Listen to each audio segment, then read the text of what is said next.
Howdy y'all, this is Eric Capley. Welcome back to my channel, and today we're going to do another not so short review of Sacrifice. It's an OSR game published by Black Oath Games and written by Alex T. And it presents a rather interesting background. I have not reviewed a lot of, well, if any, OSR games, so this will be interesting. I have read through it several times, played it a couple of. I haven't run like a group or anything, but this particular game is actually designed or described as working best with one GM, one player, or without a GM, and we'll go over those aspects of this book here shortly.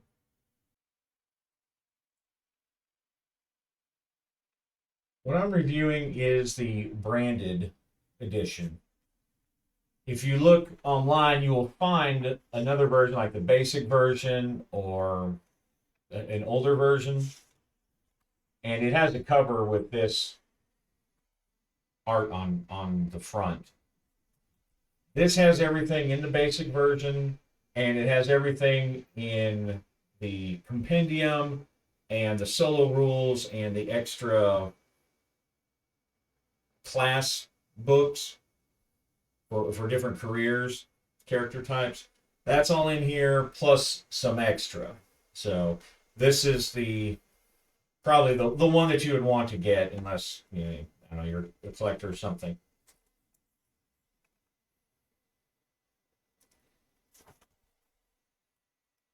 And I love that color or that cover.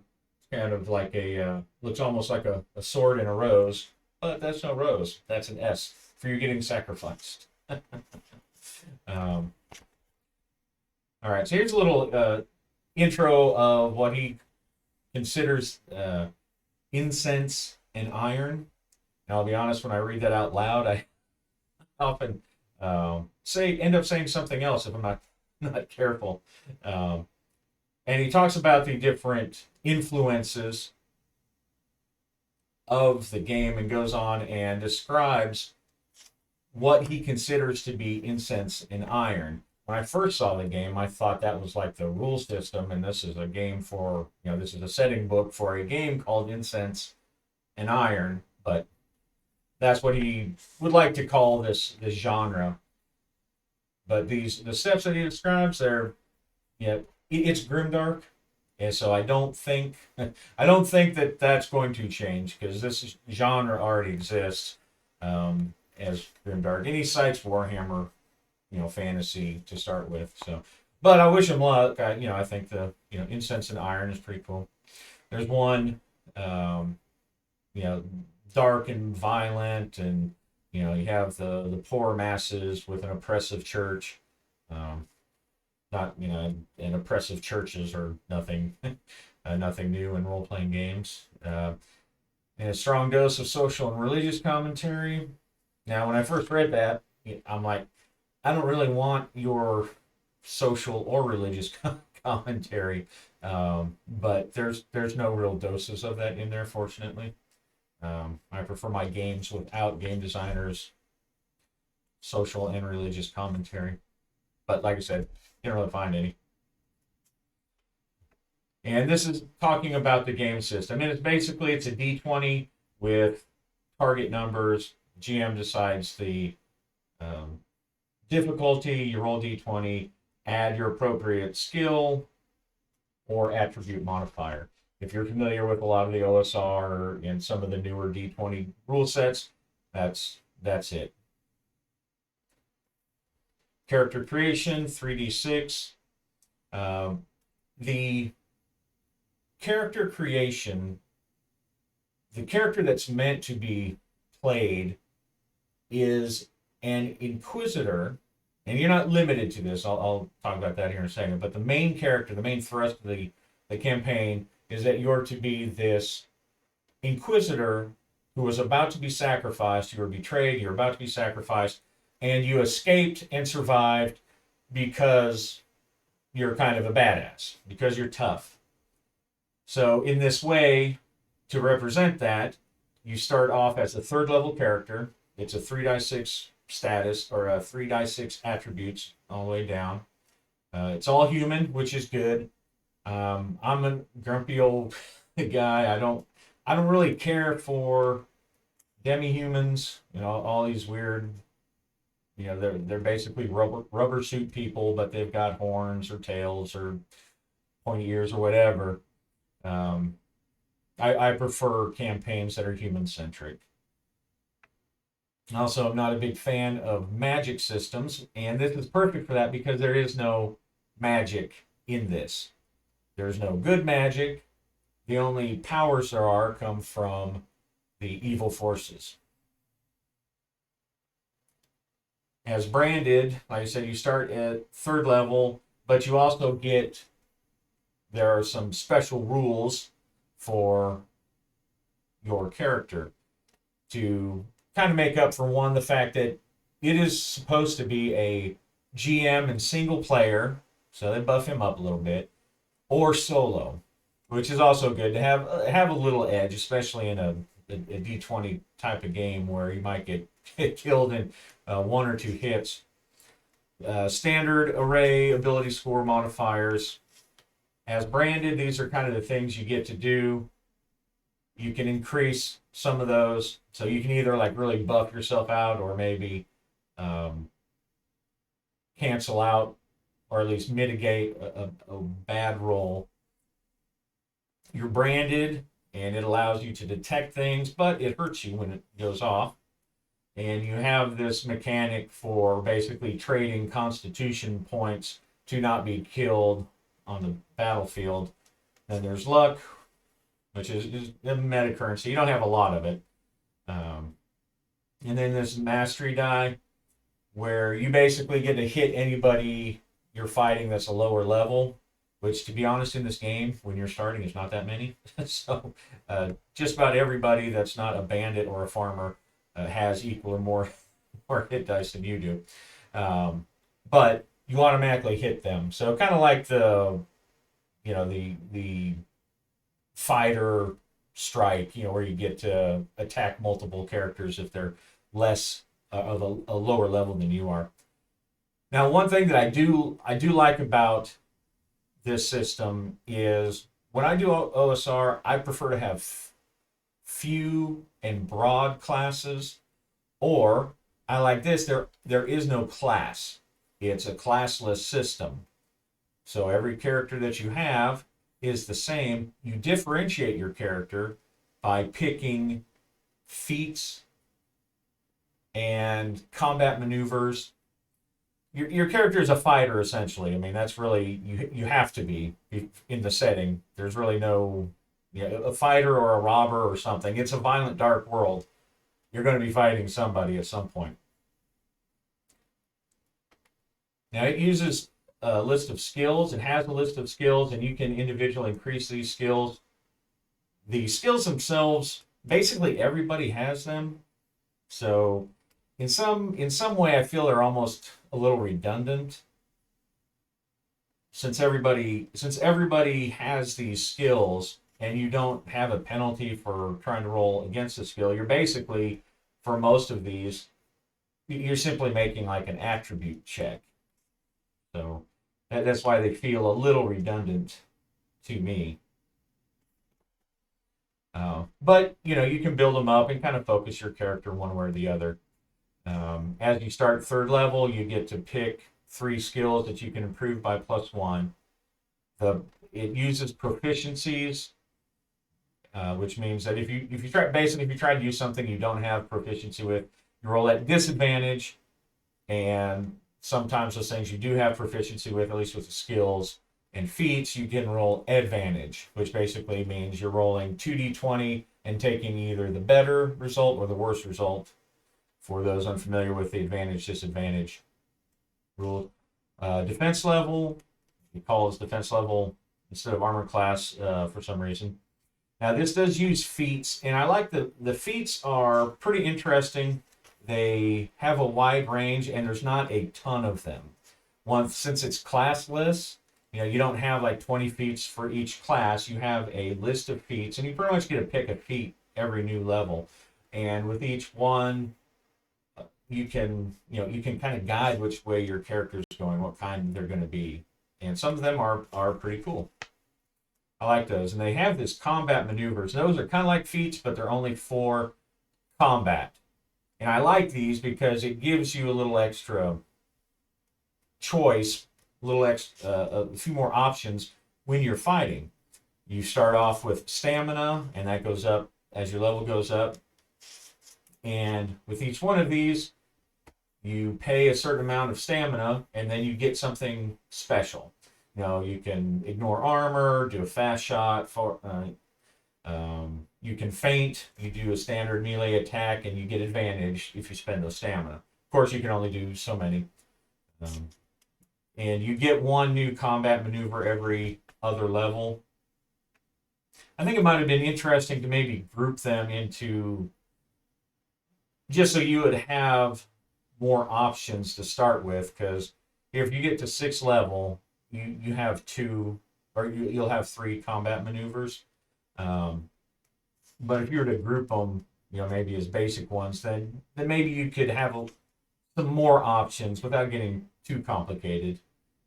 But maybe this was still the best way to do it, because you do grow them. You kind of start off as a one-trick pony, but as you gain levels, you get more. And another cool thing that you can do is this weapon. The more you slay these powerful souls with it, you get a fragment, and they start getting bonuses, kind of taking on a life of their own, which is really a cool thing. Now, of course, you have to slay 100 unnatural creatures, and that's really kind of a lot to slay them, because each one gives you 1 fragment. That's a lot. I would probably allow the unnatural to being possessed by evil spirits, both PCs and NPCs, is a big consideration in this game. So I think I would probably allow the slaying of possessed people to count for that. But then the weapon gets these pretty cool attributes. You roll to see what it does, and they have their own little powers. Here are some good tables for basic, and they're good because they have a decent variety, and they're quick to go through. Right, you come up with your background, you figure out where this demonic brand that you were placed on, or where it was placed on you, and every person also starts with wounds and scars, a random roll to see what it costs you to escape. Either the guard slashed you or whatever. Some of these are they really will change your character's gameplay. I made a group just. One thing about this book and this setting is I find that it's very evocative for scenarios. It's very evocative for campaigns, which is a good thing. And so I just learning the system, I made and ran a little solo group of the 3 Inquisitors, as one of the nations is kind of a faux France, if you will. And I rolled these things, and one was missing his nose. One actually was missing his arm, so that really changed his fighting style. And the other one had a paralyzed leg, and so he's really slow, and he has disadvantage on a lot of stuff. So they did not come out very well. They kind of looked like a picture from Lamentations of the Flame Princess or something. These 3 musketeers hobbling along trying to help each other walk. And here's a list of names. The 2 main forces that are in the area that the campaign takes place in default is Bavaria and Gadenoria, I think. I think that's how you pronounce it. There's a list of names. Now the character is very very niche. What you're supposed to play is very niche. You know, you're an inquisitor who was betrayed and escaped a sacrifice by cultists. You know, that's pretty that's pretty specific. So if you die, then you know, oh well, here's another inquisitor who was captured and betrayed and barely escaped. Um, there's nothing really wrong with that because I'm sure in a world full of that, there's a lot of inquisitors who get captured in their investigations and tortured and whatnot. But if you don't want to do that, here are some other starting occupations. Commoner, and their first level, and they don't get any of those big bonuses. You can modify a couple of stats and stuff. Um, and they start first level. So if you're gonna play this, then you know that changes the game a lot too, because you know you've got like 8 hit points or something, and you don't have weapon skills. One of these guys I rolled up was an executioner, and I let him I let him have the feat to have a huge sword. It was his father's executioner sword. Then you can be a knight errant, and there's some cool tables for your house and the fate, and those start at second level. And they don't have the branded advantages, but they have their own advantages. And then the tomb robber, which has their own advantages. In each one of these occupations, they have tables that you can quickly come up with a very bare background, and that's pretty cool.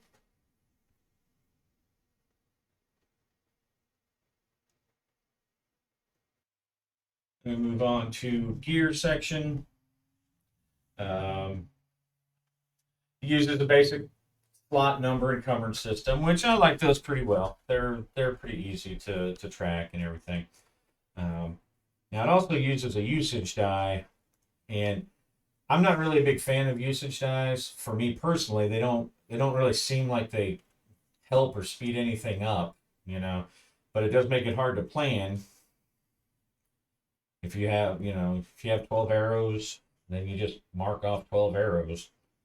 If you have 5 rations, I think it makes it hard to plan is that, if you want to travel 3 days, what die is that? I don't know. I can buy 3 rations, but I don't know about that. Is that a D8, D10? I could literally go for a month using usage die, not run out of food if I roll lucky enough. But plenty of people seem to like them. I won't be using it. I don't care that. And it's also kind of usually when you have a usage die, it's used for every consumable, light, food, ammo. This doesn't seem to be used for food or water, just ammo and whatnot. But anyway, the weapons, it has weapon properties that can modify how they're used. It has a pretty good, I like the idea of the type of armor covering different things. Like medium armor, it's a cuirass, it's a scale mail. So within that proficiency that you have,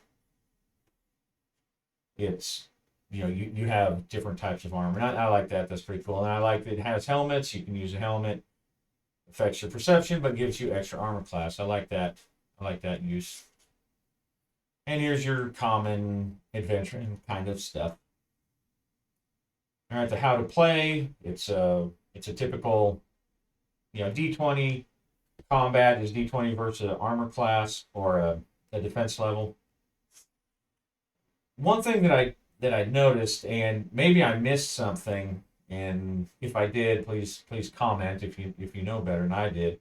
Um, but your character does not get an increase as they gain in level for their fighting rolls or to hit rolls. If you do, I didn't see it listed anywhere, and I don't see a skill that you can improve. If I was going through the feats and stuff that you can buy, You can spend points to increase your attribute level, but that's a lot of points if you're just like an average strength guy, or a to go to 12 to 16 or 12 to 18, that's a lot of levels because you only get that one ability increase, and then that only garners you a +1.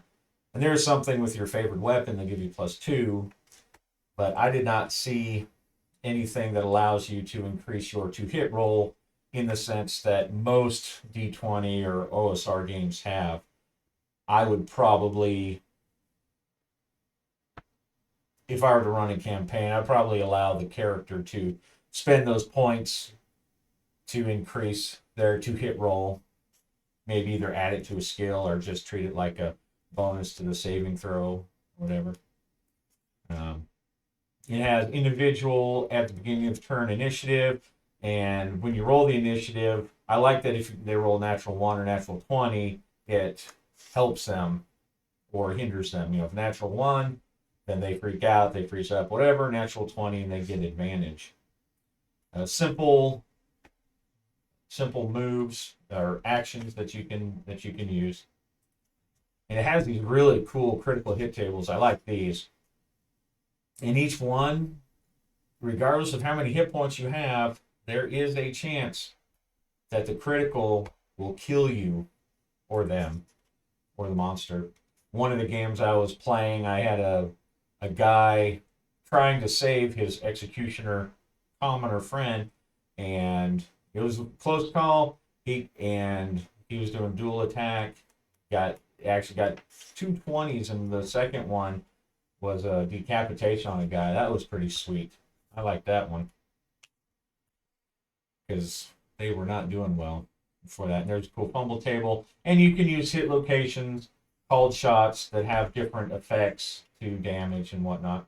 It also has a pretty cool dueling combat round where you pick moves, and you can randomly do it if you're playing solo. You pick moves, and they affect how the fight goes. It's pretty cool. It's designed for one-on-one. So, kind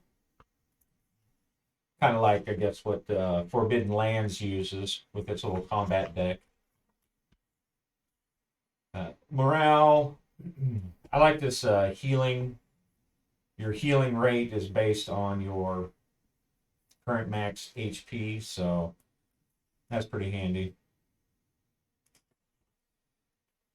In this particular version, it uses a character. You don't die at 0, despite it being this very grim and deadly fighting area. You figure out what happens to you after you've gone to 0, if someone saves you. Now, you can still die. You roll afterwards, and it's modified by when you were healed and whatnot, how long it took you. And then you get a permanent wound when that happens, which I like that.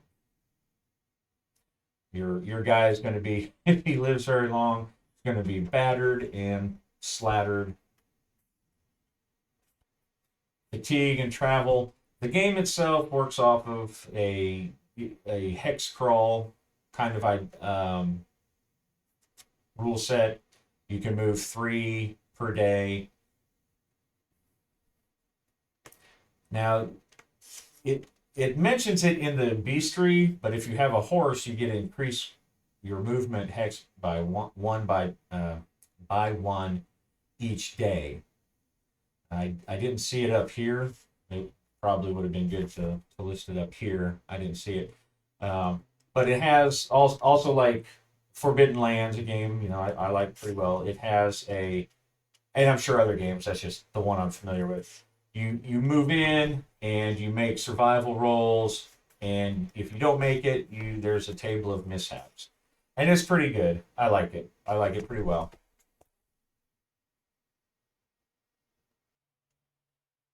And we have different traveling mishaps and finding in events. Now these tables are also they're very cool because they help with the solo play and the the one-on-one play, because you're generating the events as you travel through. So I like these. I like these a lot. Different encounters and whatnot. Now, corruption, of course, in any kind of grimdark game, corruption is going to be an important part of it. And each character views things, they gain corruption points, and every time they go over that threshold, something happens to them. And it's cool. They have some ways you can get rid of it. You can, like some of them, you can like torture yourself, flagellate yourself, and take damage to lose corruption. And some of those are pretty big deals. Experience points. There's not a lot of treasure in this system because it represents a land of destitute, desperate poverty and war-torn ruins. So most of the XP is actually from your battles and your winning. But I like it uses a system where you get XP for doing skills so that you can get XPs for not just fighting. And here's where we start playing without a game master. It has some very basic oracles. Enough to, if you're familiar with solo gaming, one, you probably have other assets that you're going to use, either Game Master Apprentice deck or whatever kind of favorite GM emulator you have. But it has an action and a theme table, and this is pretty good too as far as the creature combat actions. I like those. You can use it to spice up the combat.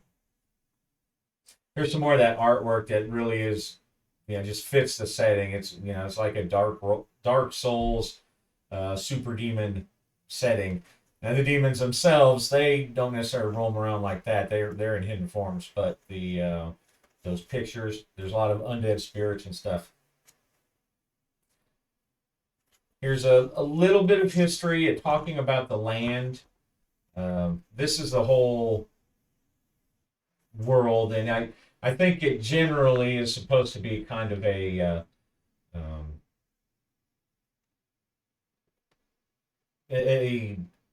continental Europe kind of setting.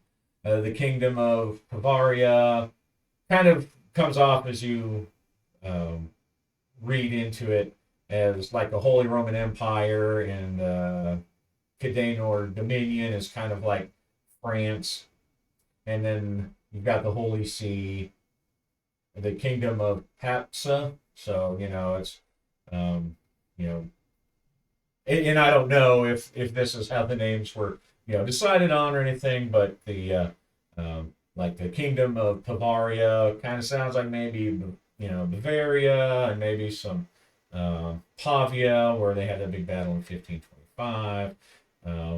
The kingdom of Habsburg, maybe. And I don't have a problem with that. I was just some of the names sounded pretty familiar to me.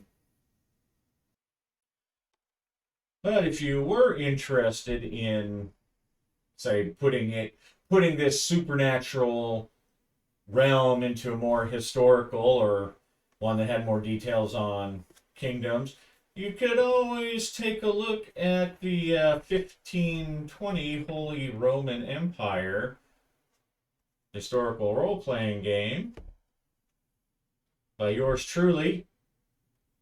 Watch my channel. I can pimp my books on my channel.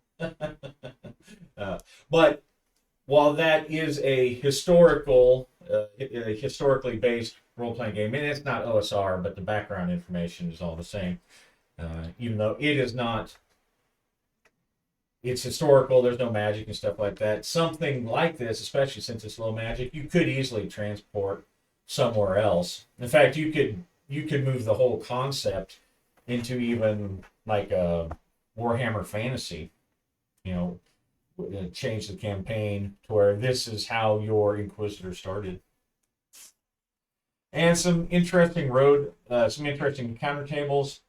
Now I'm not sure why the road. It's like the road encounters is way up here, and then all of the rest of the counter tables are, they are way back here. I don't know if that was I don't know if that was on purpose, or I've published a couple games, and sometimes when you hit that last save or you make that last correction, something jumps all over the place. But anyway, it's farther. It's separate from the rest of them.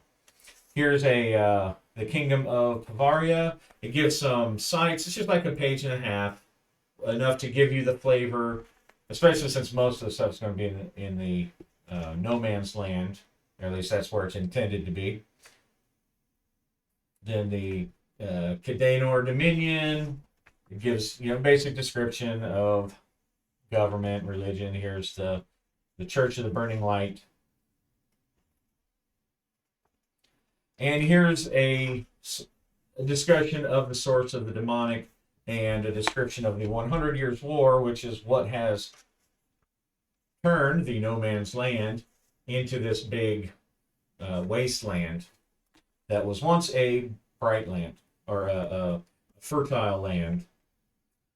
I imagine something like the destruction that happened during the 30 Years' War and the different wars of religion in the 15th or the 16th and 15th century, 16th and 17th centuries.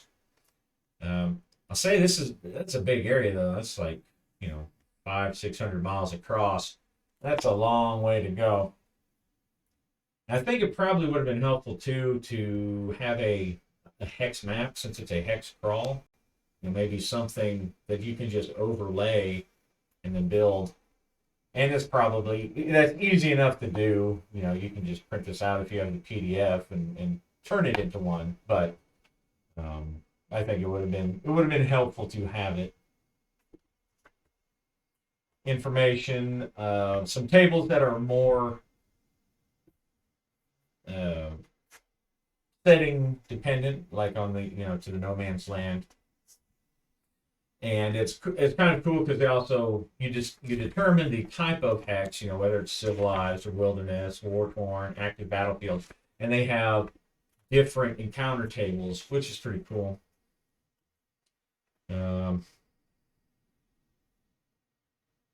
So it has this androgynous appearance. So like 1/3 of the people have an androgynous appearance.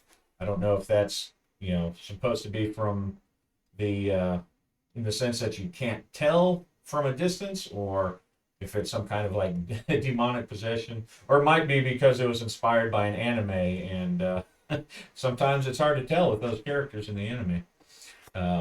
Some good tables on what the soldiers are doing, NPC descriptions, and motivations. And these, of course, are tables that you can use if you're going to make a group, or even just for your PC.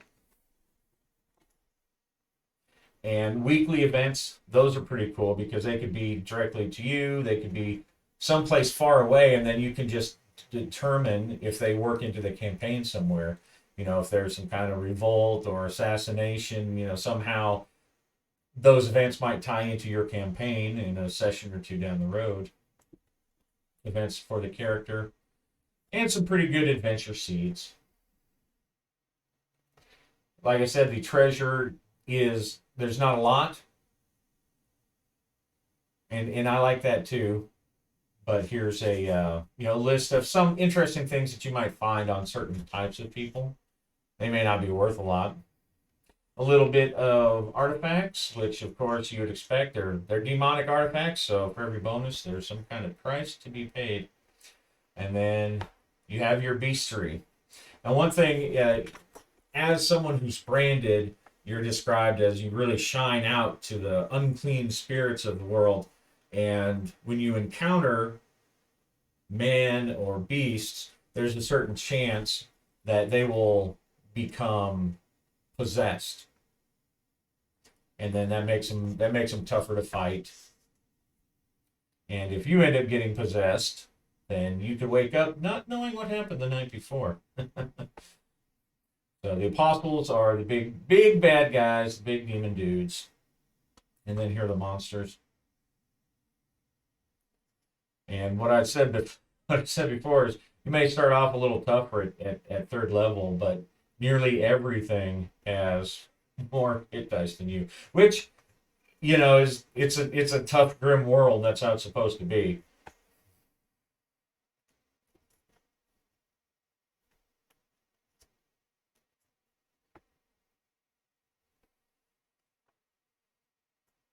And here's it's not quite an adventure. It's a little setting though, a snapshot setting for an area that you might come across with some bad guys and actions that they're doing and things that you might do in the area. And that's pretty much it. The which is a lot. I mean that that sounded like there wasn't a lot there, but there's a lot there. Uh, Overall, I think this is really an excellent product. The artwork inside is great. The options it gives for an OSR game, it kind of walks that line between your straight 0E and a lot of the new stuff that gets added on. It kind of pulls from both, and I think leads to a pretty balanced system. Um, I'll also point out, I guess, that the table of content is off by 2 pages. So if you look something up, it's actually 2 pages lower. I don't know if it was, just that. I know sometimes when I've published a PDF file and tried to convert it, that's something that I sometimes have issues with. But this is just this is a paperback. It's pretty sturdy, pretty sturdy. Um, it's clean looking. I like the layout. Like I said, the art's really cool,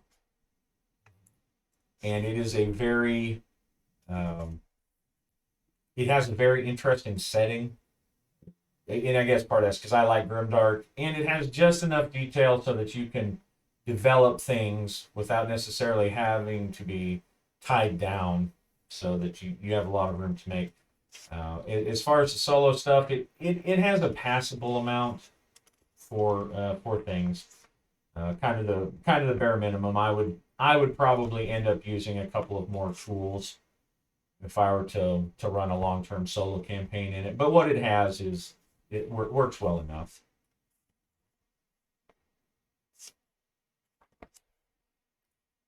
But that's it. Sacrifice, the OSR game by Black Oath Games and Alex T. I'll put all the links and stuff in the bottom. I really enjoy it. I like the setting. I like the rules. Some of the rules were I had to clarify a couple things on the Discord, but it was easily answered. Um, but yeah, that's it. Sacrifice. It's a great game. I'd say go ahead and pick it up, and it comes in this. You can also get it in the larger version, but I really like all my little all my little journal sized books. I really prefer those, probably because they're easier to read in the bathroom, I guess. I don't know, but this is a great book. I had a lot of fun playing it, and suggest you go and check it out. Happy gaming.